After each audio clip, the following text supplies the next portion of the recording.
Greetings collectors and welcome to today's retro game review. It's a nostalgic trip back to the late 90s today, a time when polygon fighters ruled the arcade. Join me as I take a look back at Dead or Alive for the Sega Saturn.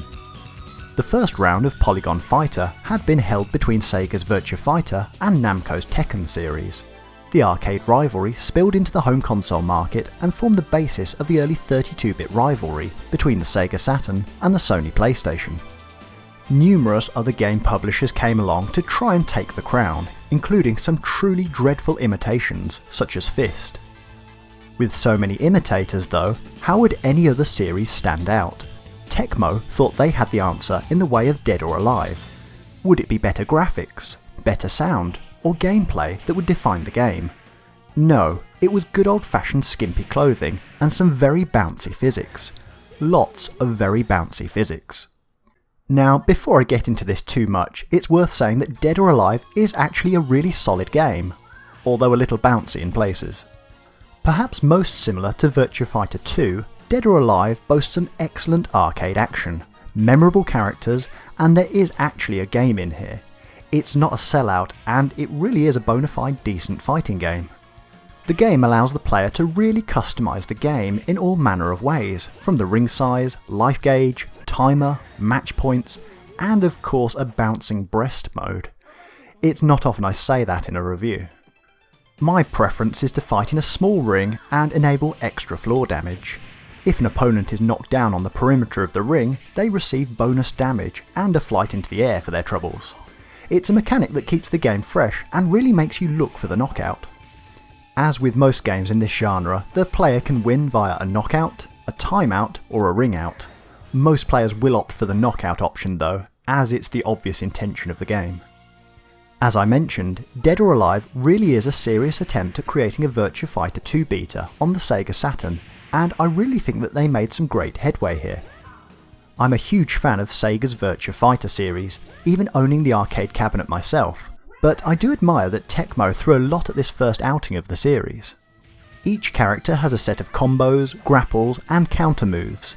As you might expect, each character plays a little differently in style, but it is relatively easy to pick up and just start playing with a friend. So, the obvious question to ask is it as good as Virtua Fighter 2? Well, almost.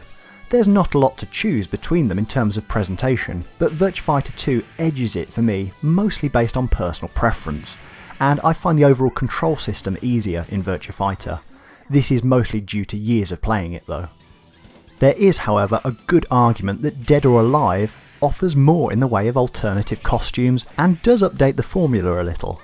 It wouldn't surprise me at all if many gamers less tied to the Sega brand enjoyed Dead or Alive far more than Virtua Fighter 2. Here I'm specifically looking at the Japanese release of Dead or Alive on the Sega Saturn, although there are several options out there such as the PlayStation 1 edition. The CD case is rather smart, some good looking artwork design, and overall looks rather slick. There's definitely a sense that the game wants to create an image for a slightly different market to the Virtua Fighter crowd. Inside you get the manual and the original spine card, as well as the game disc itself. Overall, it's a very neat little package. In terms of pricing, the game won't set you back too much, as it did enjoy a wide release in Japan. Now, it's at this point I usually dive into the CD, just to hunt down any Easter eggs or extras, and I can confirm that the disc does contain some added promotional material in the way of wallpaper images. There are the standard profile shots, but also a rather naked image of Kasumi, subtly censored here for YouTubing restrictions. It's clear that Tecmo knew what they were doing when they were making this game. It clearly sets its stall out to appeal to the slightly older gamer.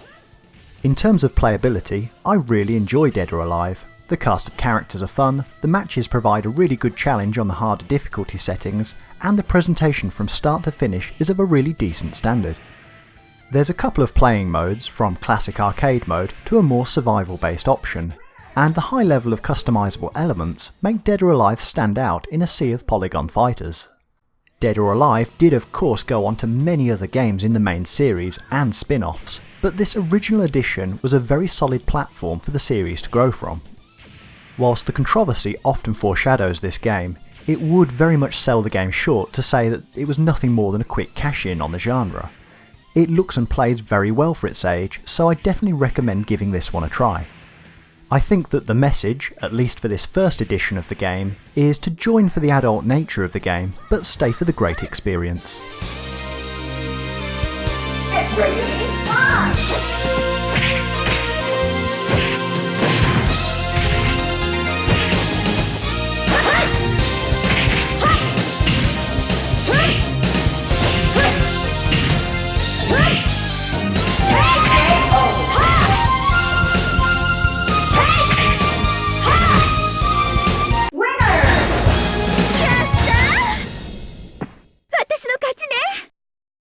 Hello again, I hope you enjoyed today's show and thank you for the view. Remember, you can always comment, like, subscribe and find us on the social media sites below.